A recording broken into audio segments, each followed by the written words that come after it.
And sorry about that, technical difficulties. We've got Merch here talking about Markelle Fultz. Go ahead. Okay, so I think where I left off, it was I was talking about James Harden. I mean, I was talking about Fultz and comparing him to James Harden. I kind of see him as being that type of offensive player. You know, being the guy directing the offense, directing traffic, like a 2-guard playing a point guard. I think him and D'Angelo will be an awesome fit together offensively, especially with D'Angelo being great off the ball. Defensively, of course, you know, we worry about how he was in Washington, but I think you got to kind of hope that it was a trying issue. The Washington team wasn't that great, you know, not many close game type things. So I don't see him being a great defender. I think he can be a above average type defender. So you know, being 6'5" and having that 6'10", 6'11" length, it really goes a long way defensively. Just having that, I mean, even though D'Angelo isn't a great defender, there has been times where he was able to just being just a big point guard who has long arms. So you gotta just hope that he can, you know, develop into that good type defender. Which it's a small chance that it happens, but I think he could do it. But I'm praying that he can drop to the Lakers and the Celtics taking Jackson, and it would just be so great just from a Celtics-Lakers standpoint. So, yeah. So I don't really want to talk about his offense because his offense is amazing. I think that Merge and Cole already did a good job of describing how insane he is on that end. I think that my main talking point is going to be about his defense and just how people really seem to put a lot of stock into that. And I've seen, you know, the highlight of Bryce Alford beating him and getting a layup at the rim, which is not ideal. And then it's a bad look, definitely, because Bryce Alford is not a guy that should be beating Markelle Fultz off the rim and should not be turning the corner on him, especially with the long arms and all the athleticism.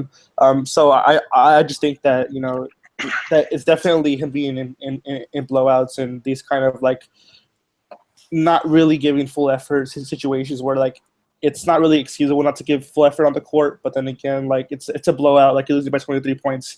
If you stop Bryce Alford here, it's not really going to make a difference, and he can't carry such a burden on offense. You know, he puts a full effort on defense here, and he has to go back to the court and then run like 5 pick and rolls and try to get to the rim somehow with like little floor spacing, or just kick it out to a shooter that's probably going to miss a 3-point shot and then have to do this thing all over again. So I think that, you know, it was definitely more situation that I point to, and I think that's mainly the reason why I defend Markelle Fultz and why I still think he has a really, really insane ceiling.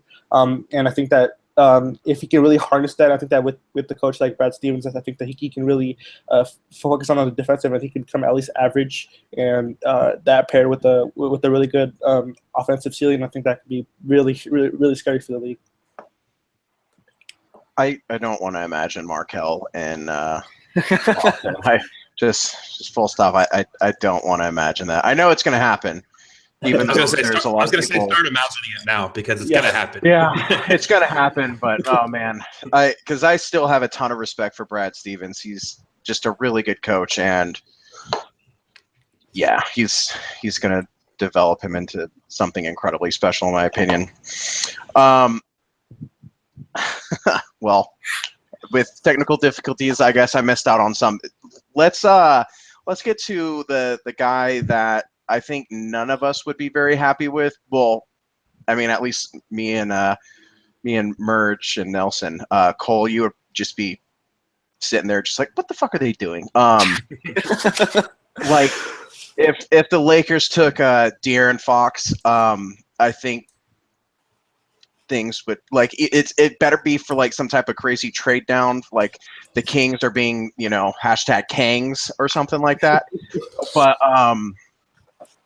I would just be really pissed about that. Nelson, you want to speak on that real quick? Yeah, it's just a really tough fit with De'Aaron Fox. I know he's a great kid and he's going to improve. Obviously, I think that, you know, most young players improve, and he's really going to work hard and try his best to improve and get to an elite level. I just don't really see the outcome for him necessarily be becoming that, just because he's not a great finisher. You know, he's really quick in general. Really, he can really get to the rim. But when he gets to the rim, he's not an outstanding finisher. You know, he's not an outstanding playmaker. He's not an outlier playmaker. So he's not really that kind of like Rondo type defense and playmaking and no real shooting value. So I think that it's just tough to find. It's just his kind of archetype is just really tough to really pinpoint ceiling justifying a top 3 pick really in general. Just because, you know, it takes more to prospect evaluation than a good game against UCLA. You know, that's kind of what most people, the general fan, points to. Oh yeah, he beat Lonzo Ball, a top 3 prospect. He beat him pretty handily, and people point to that, and they point to that as a reason to draft De'Aaron Fox at number 2. And I think that's a really terrible reason. And you take into account, you know, he had a couple turnover issues in the midpoint of the season, so I think that he's not, you know, going to be this insane playmaker. So I think it's just really tough to find a pathway for him to become an elite player unless he really fixes that shot and it becomes good, which I just think, in my opinion, the most he can become is decent, and that's really projecting 5 years down the line. I think that with D'Angelo, you really need some floor spacing because the Lakers have really been hindered by like not having great shooters around, you know, and I think that that just drafting De'Aaron Fox would just be not ideal roster construction for the quarter that they already have, and we've already seen the results of not having an ideal roster construction and how that affects the young players. So I think I'd rather just stay away from that kind of a mistake. Yeah, Merge, what do you think? I think just the one thing that it just drives me away is just the shooting. I mean, we need someone who at least brings one like elite skill. And I know he's really good at you know, going at the rim, and you know, he got there at a pretty good clip. But I think not having that shot, and you know, but it's weird because I like his form, and his form actually isn't that like, it's not like terrible, but it just, the shot doesn't go in, and he doesn't shoot a lot. He doesn't shoot a lot of open jumpers that he's had, and you can't really have that in the offense. At least what the Lakers are trying to do. I think I kind of understand, like, looking at him, if the Lakers already had, like, if Randall was like shooting 34% from the 3-point line, and Ingram was shooting how we expected him to shoot when he came into the NBA, then I'd kind of see it, because there wouldn't be like, it wouldn't be a terrible spacing issue. But I just stay away from him. I just stay away from him. Cole, what are your thoughts on this? Well, first of all, I'm definitely joining the club of, if they took him, I'd be like, what the fuck? So just so that's clear. Secondly, I mean, you guys hit the nail on the head for the most part. His fit in that offense is really, I'm skeptical, of course. I mean, a lot of like movement, passing, shooting, screening, that's not his game. I mean, if you draft him, you kind of have to play like spread, pick, and roll and have him be your primary initiator, because nobody's going to guard him off the ball. So, and that's the downside with him, is because guys like that, every team's going to duck under screens. It's not going to be like the UCLA game where they played over and drop coverage and De'Aaron just absolutely laced him. I think he scored on all 8 pick and roll possessions in that game. That's not how any NBA team that's smart is going to play him. So that's kind of stuff you have to throw out. I know we had that late season momentum in the tournament, but you can't make decisions based on a game like that isn't translatable to an NBA setting and coaching. But I will say, in his defense, that he is more athletic, he's quicker, he's faster than all these other failing archetypes that you see from non-shooters like Michael Carter-Williams, Elfrid Payton, those kind of guys. I like him more than Chris Dunn offensively. Chris Dunn's a much better defensive prospect. That's an area where I think De'Aaron Fox is overrated as well, as far as his lack of strength. That really hurts him. And that's something that a lot of people think he's going to add over time, is that difference-making strength. He's 170 pounds right now. For comparison's sake, he gets comped to John Wall all the time. John Wall was 195 coming out, more stoutly built in the lower and upper body. He's now 210. So De'Aaron Fox looks more like Dennis Schroeder to me. He's only added 7 pounds in the NBA. That doesn't scream difference-making. That's not difference-making strength to me. He needs to be able to finish through contact at the rim, and because his volume is going to come. That's where his volume is going to come on offense, is getting to the rim and finishing at an elite rate. Otherwise, what is he doing for you? Because he's already reducing your shot quality offensively with teams ducking under screens. So there's just a lot more there that I think that, you know, it's just like, it's a lot of downside, right? If you take him at 2, that's a ton of downside. If he doesn't shoot the ball, if he never puts on that strength, you're looking at basically crippling your offense. So for me, I get the upside with him as far as if everything goes right. Yeah, he could be a Mike Conley. How often does that actually happen? Not that often. So there's a certain point, like I have him 12th on my board, which is probably one of the lowest you'll ever see. And that's just because at a certain point, the upside becomes worth it, right? Like if everything goes right, he's going to be a really good player.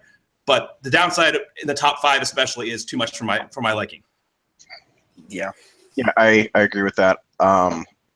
I've been low on him for a long time, and after that tournament game, a lot of Lakers fans were like, "Seriously, you don't have him in your top 10?" And I don't, like you said, he does have potential, but I'm very skeptical. Last guy, I guess, that could be really in the mix for the Lakers. I think it would be more of like a trade down option as well. They're going to be bringing him in, I think, next week before the draft is Jason Tatum. Cole, I remember you guys talking about Tatum on your podcast a while ago, but that was back like a good while ago. So I can't exactly remember everything. Have your opinions changed on him, or like where? I don't remember. You said that you had him like at like this 5-6 range, 7 range, or something like that. Yeah, I'm 7 now. I think I've gotten a little more sour on him just watching his tape back. I already knew that he wasn't going to be like a Carmelo clone. I mean, if you watch him shoot and watch Carmelo shoot coming out of college, that guy had a fluid stroke. Every time he shot, you thought it was going in. And that's the thing with Tatum is like, I know what he can do. He doesn't have a great explosive first step. He's a little bit deceptive there as far as post moves. He's got great footwork for his age. That's the thing about him is like, he's really polished as a scorer. It's just, he's not explosive around the rim.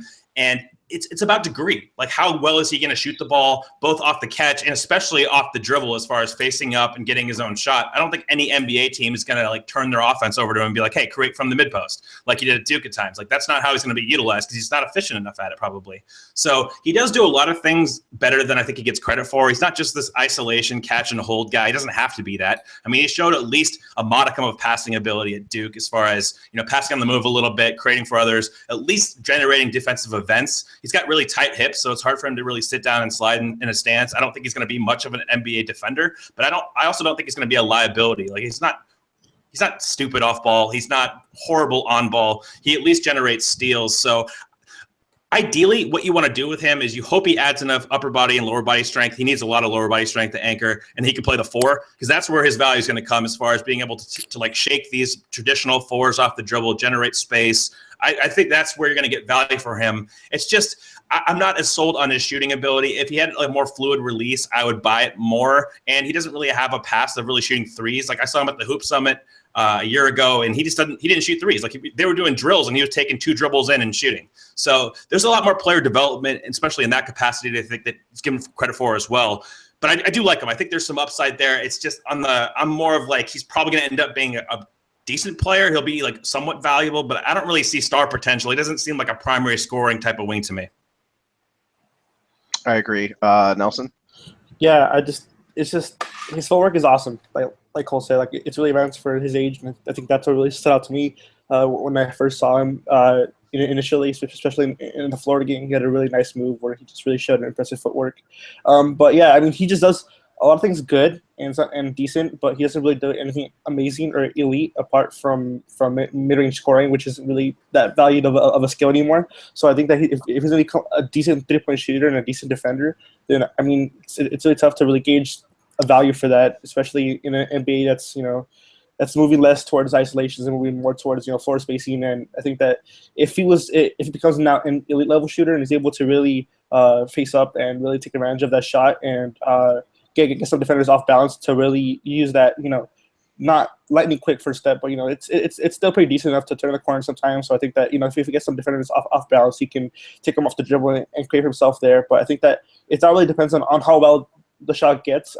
It's not going to be terrible in my opinion or bad, but I think that if it reaches the level of good, very good, then I think that then his offensive ceiling gets raised a lot. But I think if he stays at the level that is right now, then I think I have a tough time pinpointing a ceiling that's worthy of that top 3 pick. Even though he's a great kid, like Sam Vecini's constantly said on his podcast, I think that certainly is worth something. But I just think that there's only so much that you can really improve sometimes. I think that it's just really tough to gauge the value on how much he can improve, or whether he'll just be like good at some things, decent at some things, and not really elite at any real skill. So it's kind of tough to take in the top 3. Merge. Yeah, I'm kind of with what both of you guys said. I don't really see him being a star. I think he's gonna be solid, and I don't think he'll be a bad player whatsoever. But I think the comp I've seen for him, I don't like play style the comp, but I think Rudy Gay like level where he was as a player, I think that's about what like the best I kind of see him, like a guy who can average around like 18, 19 points a game. He'll be a decent like guy you can go to get you some offense, but he's not gonna be a guy that you're gonna build your team around, and not gonna be a guy that he's gonna be your first or maybe not even second, for first scoring option. I mean, I don't think he's gonna be that type of guy, but I think he can definitely be a guy he'll be a really solid guy who can really contribute offensively. I think defensively he's not going to be bad. He's not going to be a liability. He'll be a guy that can stay on the court. I'm interested to see if what he'll be like as a small ball 4 in the NBA, and seeing if he can be able to do that consistently. But I'm sort of in like middle of the range for my board for Tatum. I think it's 6th or 7th on mine as well, but I think that he's gonna be solid. He's not gonna be a guy that you want to build your whole team around though. So I agree. Something that's already been brought up a lot on here, and something I've heard with Cole on Sam Vecini's podcast, is that character and just being able to trust a kid. Merge, Nelson, and I we don't necessarily like scoff at that, but like we don't value that a ton. Cole, what do you like? How much do you put into that? I'm with you guys. I mean, it feels kind of disingenuous if you don't actually know the kid to say like, oh, he's a great character if you've never met him before. That's not really what we're doing here. I mean, we break down film, we look at guys, we see them in person occasionally. I mean, I've been around De'Aaron Fox. I know he's a good kid. I've seen him interact. I've never like met him and shook his hand or anything like that. Like all these NBA scouts, like their main job is to collect information. That's 90% of their job, is to go around and talk to the kids, like the people that know these kids, everybody in their lives, and sift through if these guys are for real or not as individuals. And I'm not going to like interpret or build that into my analysis in that kind of style, because it just does a disservice to the people that actually do it right. And so for me, if it manifests on the court, that's kind of where I draw the line. So if you see the body language, if you see Dennis Smith check himself out of a game like he did, that's an issue. Like that's when it comes and you're like, okay, red flag, right? Because you're seeing that on film, and that's something that you can interpret yourself. But as far as all the other ancillary stuff, it's really great that Tatum's a hard worker, a gym rat. It's great that De'Aaron Fox is. There's also a lot of really good NBA players that aren't that way. Like that's the thing that has hurt Dennis Smith a lot in this process, because people attach this stigma of bad kid. He's not a bad kid at all. He's super smart. Like he's all through high school, really good grades. If you do research on him and stuff like that, I didn't build that into my analysis. I'm just bringing that up. But like he gets that whole like bad guy persona, and he's not like that. So I don't know. I think that people go a little bit too far at times with character, especially when you don't have primary sources. You aren't meeting these kids, and there's just no basis for it. Mm-hmm. I agree. All right, let's shift a tad bit away from the options up at the top. Really, we're interested in what you think of the Lakers' young core. Obviously you would put D'Lo in there, Ingram. We won't. We've already talked enough about guys at like 2 and whatnot. D'Lo, Ingram, then Randall. I don't know if you necessarily want to talk about Zubats. I know a lot of Lakers fans are really high on him. I'm not the biggest fan. I think he's really offensively skilled, but the defensive side I'm really worried about for him. And then I guess we can do Larry Nance as well if you want. Sure. So let's start off. We've talked quite a bit about the fit with D'Angelo. I know that interactions with you on Twitter that you're still a big fan of D'Angelo. I definitely am. I think that he has gotten one of the roughest shakes for any kind of player entering the league in a while, as far as just scheme. He's never played with like a pick and pop dynamic big. I mean, we saw the Kobe year 1. That was just a throwaway as far as developmentally. I mean, what are you doing? So I think he deserves at least this season to really parse through what he can do as a player. I mean, I'm disappointed about some of the things. I mean, the character stuff on court. I mean, I get that he's dealt in a rough shake, but you'd like to see a little bit more motivation, a little bit more consistent effort. But the off the dribble shooting, man, I really wish that would translate better, because I mean that was his calling card outside of the playmaking. I think his vision is fantastic. That's an aspect of his game that gets underplayed. Like, oh, he's not a point guard. No, he is a point guard. Like, he has the vision and he can get to the lane with his handle. I mean, that's where he's gonna have to win, is handle and pull up shooting. The threat of that shot is going to create advantages for him that aren't available to a lot of players with that size. So I'm still high on him. I still like his ceiling, but this is really like the year where he really needs to step up and become that guy, that consistent guy on a nightly basis that is either, you know, facilitating for others when, you know, he doesn't have ideal spacing. That's another thing. Like, LA's really never had that as far as that goes. So, I mean, you really need Ingram to shoot better, Randall to shoot better. If you take Ball, that's going to really help, because obviously Ball can stretch out way beyond three-point range off the catch pretty consistently with confidence. So this is the move year for me with D'Angelo. If he doesn't, make developments, if he doesn't become a more efficient scorer, because that's kind of where his value comes from, is that scoring, that self-gravity, and then he creates for others. That's the kind of lead guard he is. If he can do that, I think he's going to be a really good player. I agree. I do have to say, I've seen it floated around. I don't have access to Synergy or anything like that, but I believe I've seen people say that D'Angelo was shooting about, I think it was 38% on pull-up threes after the All-Star break. So I think that's definitely a good sign. I don't think usually pull-up threes are usually that high. I think I've seen most people say they're about 33 to 34%. So I would expect some regression on that. But if he can even do, 34, 35%, I think that's a huge boost to him. So I'm just going to ignore Merge and Nelson for right now, since we talk about these guys all the time. So I want to hear your thoughts on Ingram.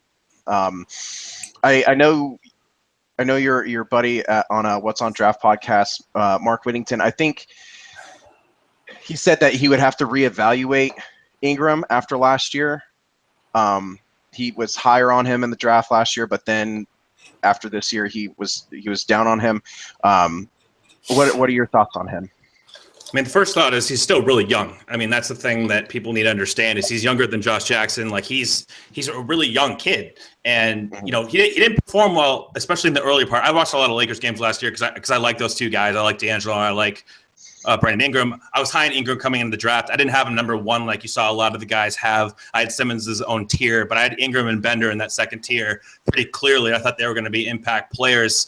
The shooting, I'm not going to lie, it was a bit disconcerting to see that level of shooting. I thought he was going to be more around league average. And but what he does have is he does have good feel. He can still run a pick and roll. I think his feel's underrated. He knows what to do at that age with those kind of skills. Like, you saw some Giannis comparisons. I think the guy that does the Locked On podcast came out and was like, oh, Brandon Ingram's the next Giannis or something. I don't really see that as much, because, I mean, physically Giannis was more developed even when he came out. Right. Like, Ingram's like super skinny too. Yeah, he's broader in the shoulders too.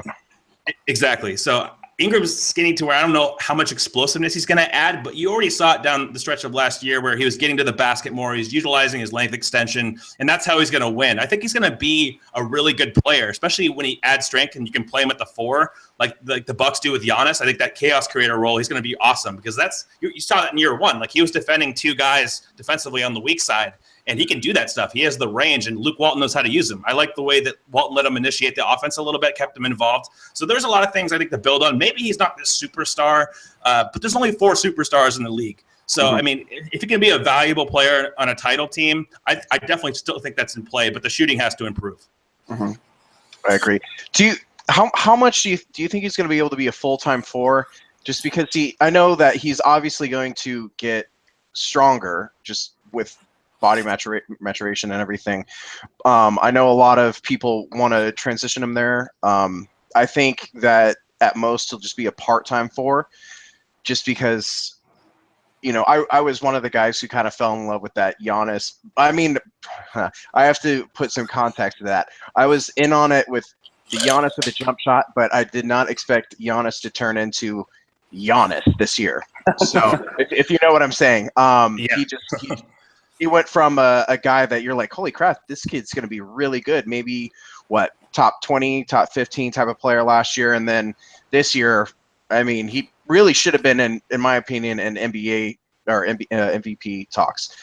So do you think Ingram is going to be a guy that's going to be able to be a full-time 4, or just a guy that's going to start off at the 3 and then later in games when it gets small, he's going to be more at the 4?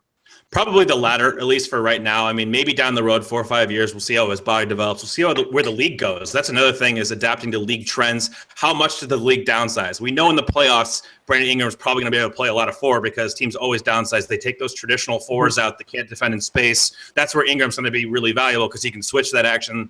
He can defend. He can protect the rim a little bit from the weak side. So maybe he starts in the regular season. I don't really care too much about the regular season as far as that goes. Like maybe he starts at the 3 in the regular season, swings over to the 4 down the stretches of games, and then the playoffs, you really see that, if they make the playoffs, of course, you really see that materialize more down the road. But that's how I probably see it. I think he's a little too slight. You don't want him to take all that beating at the 4 during like the regular season. I mean, even like the guys like Dragan Bender, who you want to play 5, they have to play 4 because they're gonna get beat up too much by these bigger guys. Unless the league really adapts, there's still too many of these traditional 4s, traditional 5s in the league that really just beat the hell out of these guys. There's no point in absorbing that kind of contact and that kind of body blows. So yeah, to answer your question, 3 and then swing over to the 4.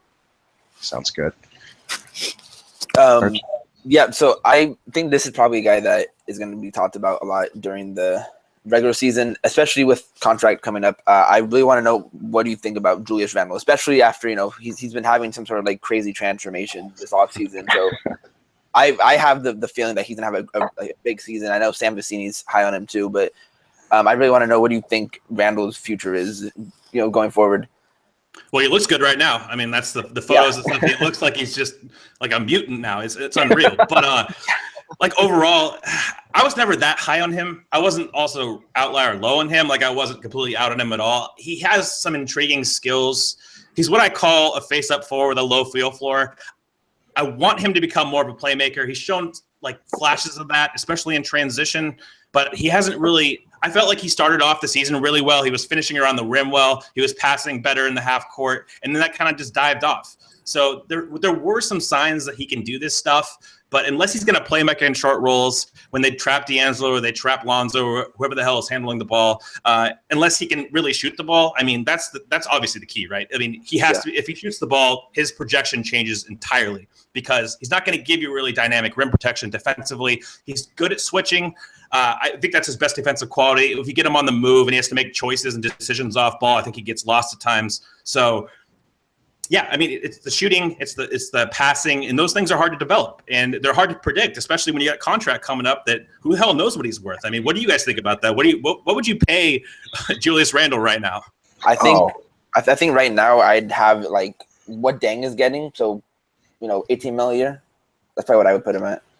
Yeah, I would probably put him in the same tier. Maybe a little bit more if the market increases and his play increases. But I think that it's kind of tough to gauge the value right now. I think that after the season, it'll be easier to appropriate that kind of value, just because if he really does take strides and makes more advanced playmaking, and if he attacks rim more and keeps up the finishing and he keeps the growth curve that he had last year, then I think that he'll definitely be warranted in the 20s for me, at least in the early 20s as far as millions go. So I'm still adjusting just to how crazy the money is nowadays. Like I obviously believe he's gonna get more like that I'm comfortable with.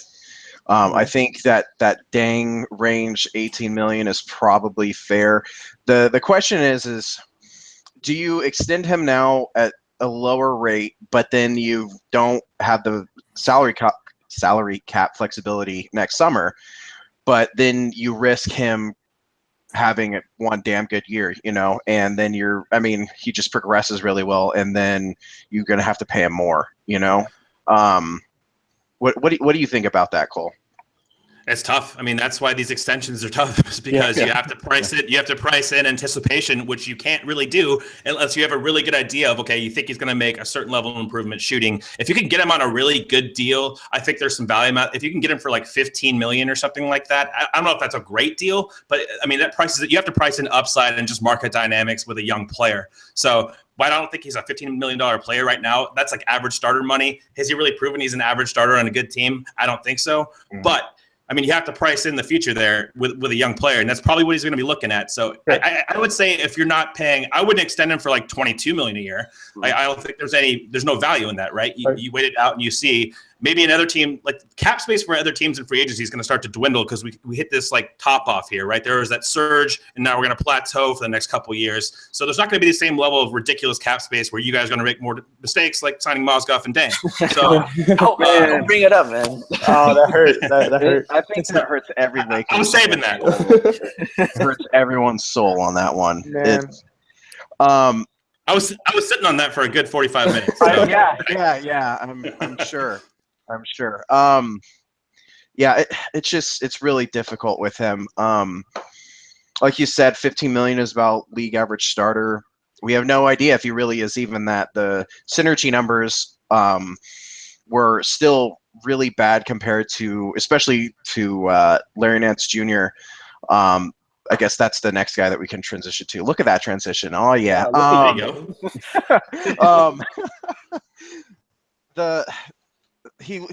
Randall looked a lot better on film this year, in my opinion, than especially what I consider his rookie year last year. But still, all the numbers show that Larry Nance Jr. is the better player, even though I'm still higher on Randall, I think, just because of his potential skills. But what do you think of Larry Nance? I know a lot of Lakers fans are really high on him, and I don't know if he's ever more than just a rotation guy. A lot of people think that he could be a starter or better. I think I would just be really comfortable with him being a rotation piece. Depends on if he can shoot threes, right? I mean, that in face-up situations, if he can extend his range out, he's probably going to start at the 4. You're not going to start him at the 5. I mean, he plays there at times because, I mean, the starting depth or the 5 depth on your team is meh. It's okay. So I think that it comes down to that. Can you hit that face-up jumper? Julius Randle has more playmaking. I think that you really see the difference with that. Nance is good. He's good at passing from a standstill. He showed some summer league stuff, but I don't know. Like, he's a good defensive player. I think that he's high activity there. There's some tools to work with. It's just when you're in the totality of the circumstances, if he's going to be a starting caliber player on a good team, he's not a good enough playmaker, I don't think, to warrant that without more range acquisition. And that's really going to help LA, right? Because they really need more spacing. So if he can push that mid-range jumper out a couple feet, that's huge. But I mean, he's already old. We don't know how much older guys really improve that much shooting the basketball. It's dicey. It's a dice roll. So I like him. I like the idea of him. He's obviously super athletic. He can finish alley-oops, and he's agile. He can change ends of the court really well. He fits well in Luke's up and down system, and he can pass on the move pretty well. So there's a lot to work with. I don't know if he's anything more than a rotation player, but for where you drafted him, I mean, he looks like a rotation player. So that's a good pick. Great. Right. For the last guy, I think this is probably the one fan favorite that I didn't expect to grow on Lakers fans, but he did. That'd be Ivica Zubac. I like the pick at the moment. I really wish Deontay Davis would have slipped one more pick down. Don't bring up Deontay Davis. That pick still haunts me to this day, but I like the player that we got at Zubac just because of the finishing and the pick and roll potential and the pick and pop potential. But the defensive questions really make me hesitant to pencil him in as like a starter at center position. So I don't know. What are your thoughts on our Zubac? I mean, he was really impressive. I saw him immediately at Summer League, and I was like, "Holy shit! I didn't know this guy could do this." Like his touch was great around the rim. Like he was hitting floaters, he was hitting threes and like pregame warmups and stuff like that. So I think he's really skilled. I think the questions for me are the same with you as far as perimeter defense, especially. He's someone who's going to get played off the floor. We've seen this stylistically. He's not going to be able to hang and pick and roll. He's going to drop back. You're going to concede shots to these game-changing lead guards. He's an okay rim protector. He's fine. From what I've seen, he's not bad. He's got great length, of course. His standing reach is absurd. So for me, he kind of tops out as maybe you can start him during the regular season. He might be okay for a title team, kind of not maybe a title team, but like a competitive team. Let's take it easy here, I guess. A competitive team starter, but like he's kind of like a low minutes guy, maybe like a 22-minute, 24-minute a game guy that you're going to downsize after that. So maybe he takes like these traditional centers on it in a normal circumstance in the first like 7-8 minutes of each quarter, maybe some spot minutes, and then he rotates over to the bench. That's kind of how I see him. In the playoffs, guys are going to attack him. So if you make the playoffs, Yeah. Sorry for the digs. I mean, I don't think any of us. I mean, you can keep taking the digs. It's always good to get at Lakers fans, but I don't think any of us are under any illusion that it's going to be playoffs next year. I think earliest, in my opinion, is really 2 years away at least. Man. and I just killed the mood for everyone else. I think we agree with pretty much everything that you were talking on, all of them. Real quick before we all wrap it up, let's talk about 28. With all the internationals taking their name out of the draft, a guy that I liked was Kirkic. Seeing him fall to like 28 range was a guy that I was interested in, but now he's gone, and it looks like the 28 pick is just, it might be barren because everyone might be gone. so who are some guys that you like in that range? We're going to like the first one because I didn't think he'd ever be available here. But the more information that's coming out, the more it looks like he could fall just because of the injury history is OG Anunoby. Oh, man. That's a guy that oh, man, I love that one. I'm not going to lie. I've been like standing for OG since last year, man. I absolutely love that one. So. I mean, if he's there at 28, that's a no-brainer to me, even when you consider possible downside. You're looking at maybe one of the 3 or 4 best perimeter defenders in the league at his ceiling outcome, and you don't get those guys at 28. You just don't. So, I mean, he has all the physical tools. I don't know if he's ever going to be anything offensively as far as shooting. His shot is not fluid. His free throw percentage is bad, and it's inconsistent. I've seen him shoot in person a couple times at Adidas Nations, and it looked better, but it's still far out. So I wouldn't count on him for anything offensively as far as any kind of creation. He's actually a little bit better on the rim than you think. He's super explosive. Like, he can finish off 1 or 2 in space, and he's got better touch on when he doesn't get actually dunks. So there's some stuff to work with. He's a decent passer on the move, a little bit around the rim. But, yeah, just as an upside play, if he's there at 28, which nobody ever thought he was going to. I have him number 8 or 9 on my board. So, like, I'm way higher than him. Yeah, but same here. Yeah, Draft Express is leaking this information. I mean, they have him at 22 now to the Nets. We don't know if that's going to fall any farther. But if it gets in that range, you have to start thinking about trading up, too. Oh, yeah. So, when Jonathan Reed did his Jonathan Gavonia of Draft Express did his new updated one from the green room, and EK and OG were there at 21 and 22. I was like, start looking at trade up, man, because those are. Yeah. I mean, I think I'm higher on EK than everyone else in here, but OG at 22, like, man, I'd trade up in a heartbeat. Yeah, for sure. I think that especially what you saw in the finals, I think that the ability to switch and the ability to guard the perimeter and also to defend the post zone, and he has those street strength legs, that kind of like EK type build, but more of a wing type body. And I think that just the ability to guard 1 through 4, potentially even 5.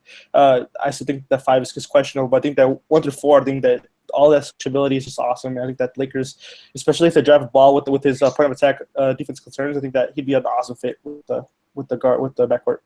Mm-hmm. I have to say that a guy that I'm lower on than everyone else, Bam Adebayo, only has a standing reach of 9 feet, while I believe OG's standing reach is 8'11 and a half. So I mean that's not. I mean, for centers, I think it's more of a big deal. Yeah, 8'11 and a half. But when he's healthy and he's able to get up, I would love that. Just the length and how you said, one of the better perimeter defenders. He'd be definitely a guy that I would love. Who are some other guys who you see in that range that you like? I really like Jordan Bell. I know he's been gaining some momentum. That's the one guy this year that I was able to get in first on. Like, I've been late on so many guys like Derek White and stuff. I really like him too. So, But I got in early on Jordan Bell. Really big fan of his. I think he'd be awesome in your guys' system. He's a really, really good passer. He can make passes on short rolls. He makes high velocity to skip passes. He's someone who's, in my opinion, he's probably the best switch defender outside of maybe Isaac in the draft. he can switch on to the guards. He has tremendous reactionary athleticism. Like his first step, you saw that against the Michigan guard. Like his initial step to mirror this guy was just, you don't see that from bigs. And he's not really a traditional big. That's why he's in that range. Like if he had good physical tools, he'd probably be a top 10 pick. He's really undersized. You saw him get pushed around against North Carolina.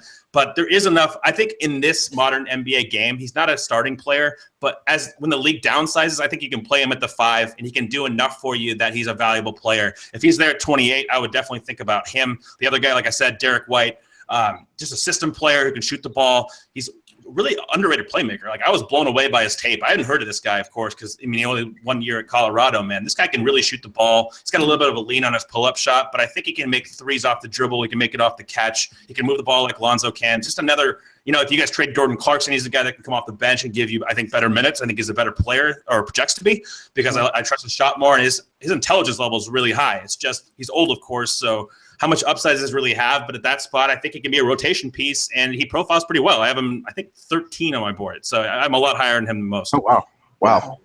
You're really high on him. I know that you made Merge and Nelson happy with the Jordan Bell talk. Yes. Big Jordan Bell. They're huge fans of Bell. I'm very concerned about just the measurables. Yeah. His standing reach because I view him more of as a 5.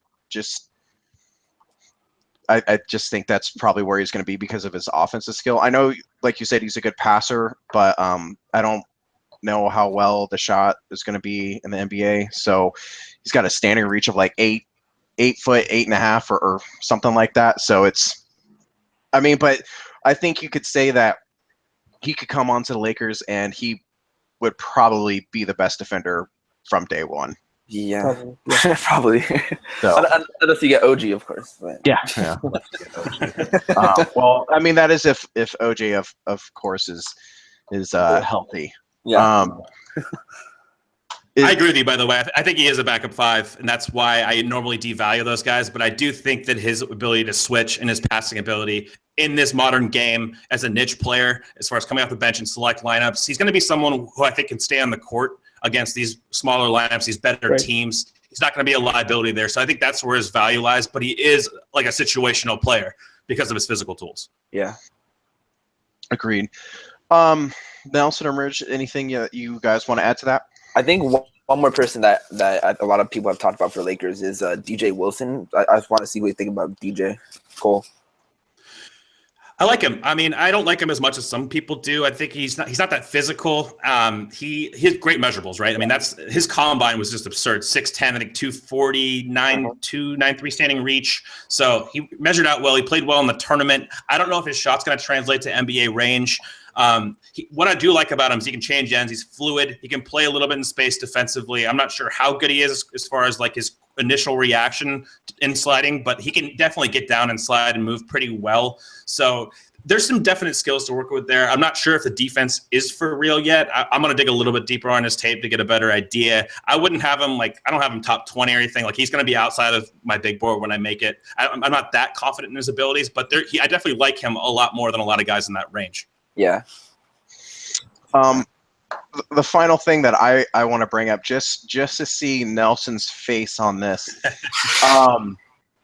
is a guy that at the deadline, at like the very last second that pulled out, and seriously, this is just to see Nelson's face, is a guy that I think is going to go high next year. Hamidou Diallo. Yes, I did that. He got sick and tired of me and Merge talking about him.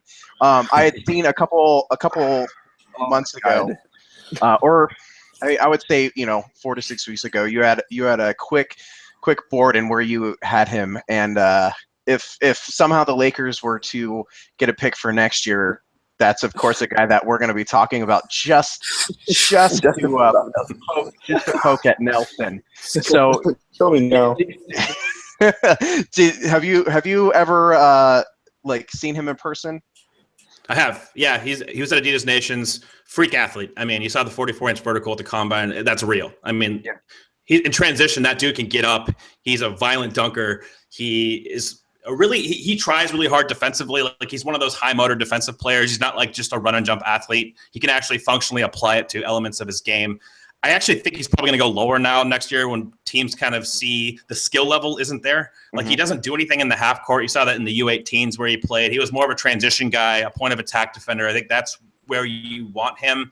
And that Kentucky environment's going to be bad because they just have all of the fours, and it's going to be bad. Fours. Oh my God, there's so many. All of the fours. Yeah.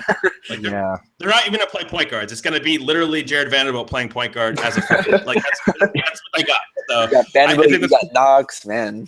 It was really funny when the rumors for Mohamed Bamba was going to be him going to Kentucky, and he ended up going to the Texas. But man, that next year Kentucky is going to be very interesting to see how they get everyone UT, and I can't imagine. And it's gonna be a shit show, man. Like straight up, like Calipari like hates spacing. It's like Jared Vanderbilt, that kid can play, and I think he might actually be the steal out of that system because he's gonna be playing the 3 or like the 2 or something stupid, and he's really skilled. Like he was like for stints at the Hoop Summit. I mean, he was the best player on the floor, and he's sharing the floor with Michael Porter Jr. Like this kid can really play. It's like kind of that playmaking 4 archetype. He can handle the ball. If he can shoot, which is the huge question mark if he's got a hitch at the top of his shot, but just for next year's prospects, I would definitely look at Vanderbilt. But I do think that I would still take a dice roll on Diallo just for the athleticism. You just can't find that often as far as that ability. But skill-wise, he's going to get exposed, in my opinion, a little bit, and guys are going to sour on him. Oh yeah, I think that's definitely a guy that I'm not necessarily saying you take him in the lottery, but that's definitely a guy that you say that is a lotto ticket. You gamble on that, and I think that he could be really bad, or he could just be really good. So, Clayton, not gonna lie, I thought you were gonna bring up Bruce Brown. That's what I was. That would be a major eye roll. No. I mean, I do love Brown, but no, I had to poke at Nelson for that one. Yeah. Again, Merch and Nelson, do you guys have anything left? I'm curious to see Cole's thoughts on a guy that the Lakers probably should not target at all, but he's been getting a lot of buzz and getting a lot of top 10 hype, and I just want to hear Cole kill him. The guy that he hates probably with the most, Larry Markkinen. Man. Why do you hate Larry Markkinen, Cole? Okay, so I have to start out by saying I don't hate him as a player. I like aspects of his game. But if you're going to compare him to Dirk, it's going to piss me off. Like I'm just telling you right now, like he just doesn't have that kind of fluidity on ball. He's a really, really good shooter, right? I mean, he's one of the best big man shooters we've seen enter the draft. But he's like a 7-foot shooting guard, and that's how he plays. Yeah, what else does he really get? If you have the mindset of your bigs, where you're deriving your defensive value from, as well as your bigger wings, he's not giving you anything there. Like he literally can only slide twice in space. If you hit him with any kind of change of direction move, he's done. If he's retreating backwards, he's done. If he's protecting the rim, he's really done. Like there's just like really. I mean, if he was a better playmaker, if he was Kevin Love or something like that, and he can rebound and do that stuff, I could see it as more justifiable. But I'm not taking Larry Markkinen in the top 10. I think I have him like 15 or 16. There's a certain point where I look at him and I'm like, okay, like if you can afford to take him as a situational player, like he's going to have value in certain matchups. We've seen that with Kelly Olynyk, those kind of types. Apologies for the white-on-white comparison, like that kind of general setting. But look, overall, I don't see the allure of him. His value is going to come probably on his 3rd contract after he gets overpaid for his 2nd one, and then he gets a Channing Frye type deal and plays with like Giannis or something in 11 years. That's when he's going to be valuable. Like, but right now, like I'm not interested in paying him like $20 million because he's one of the best big man shooters in the league and he's just killing your team on defense. That's a guy that's been popping up a lot recently with rumors now of possibly trading back, and I've always liked the idea of trading back with like Sacramento and somehow getting like 5 and 10 just because it's the Kings. So a lot of people are like, well, you take Markkinen at 10 because he can spread the floor. I'm like, but he doesn't do anything else, and the Lakers need defense. Not necessarily only defense, but you need, if you're taking a guy at 10, you're hoping for some sort of two-way play, and I can't stand him. I'm low on him too. I have him like 15, 16. I think one night I said that I had him 17, and Merge and Nelson were just like, you're that low on him? Yeah. He doesn't do anything besides shoot. Yeah. So Man, Um, that was fun. I got the reaction that I wanted from that, so I am pleased. Hey, you baited me, man. Yeah, it's too easy. I have one more player because I've been high on him. Zach Collins of Gonzaga. I know Cole, you're high on him, so I wanted to hear what you think about Zach. I think he's really good. I think he's the most solid big in the only starting caliber big in this class, in my opinion, at the 5 because he actually plays defense. He's pretty good in space. He can protect the rim. His instincts are really good. Reactionary athleticism. You saw. I always point this out on podcasts. There was a flex action play where marketing came off. Collins was free throw line extended. He was able to turn quickly, diagnose the play, and then react and block a shot at the rim. It was really impressive stuff. So he does some things that make you high on him. It's going to come down to the shot on offense because he's not much of a passer or playmaker. He doesn't really put the ball on the floor. He's mostly just a pick and pop, pick and dive finishing threat. Yeah. But from everything I've heard at Chicago workouts and stuff, this guy was really stroking the 3. His shot looks projectable that way. He's got easy mechanics. He has I don't like bigs that have a lot of shot input in their shots. They have a lot of launch in their lower legs, and Sky Labissiere, right? He can elevate, but can he really 4 feet out? Probably not. And Zach Collins has that easy release. I think he's going to be able to do that. For the Lakers, I would love if they traded up for him. I think that's an ideal pick and roll kind of partner for their guards. That'd be so awesome to open up the floor. So I'm really high on him. I think I have him 10 or 11 in this class just because I'm not totally sold on him being a total impact guy, but I think he can be a starting caliber player with his ability to defend in space and protect the rim. Yeah, that's definitely a guy I would target at 10 if the Lakers did that 5 and 10 deal with the Kings. But yeah. Agreed. All right.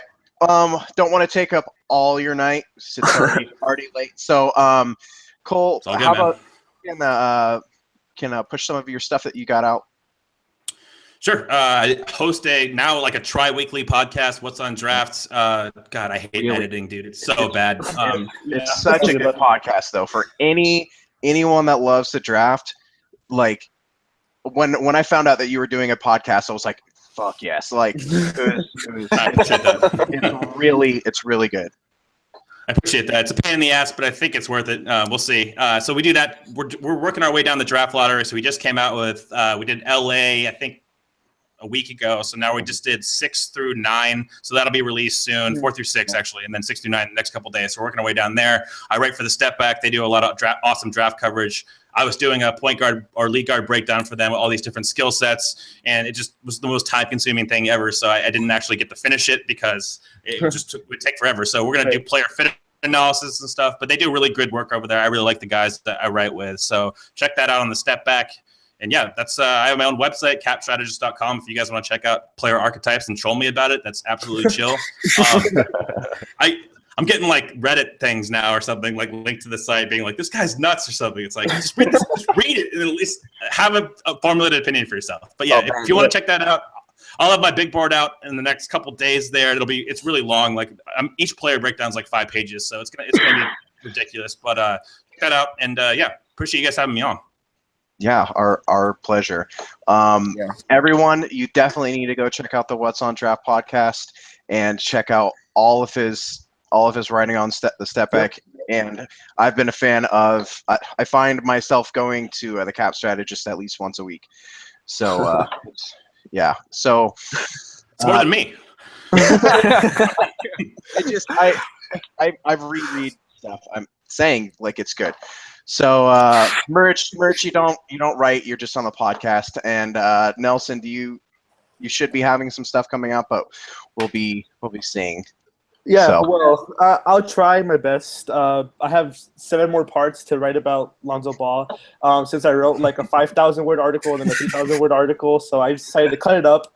And just separate the GIFs and everything, and just separate it into 1,000 word articles instead. But yeah, I read a lot of Cole's stuff, and that was kind of my inspiration for some of my points. So if Cole reads it, he'll probably find some of his points in there somewhere.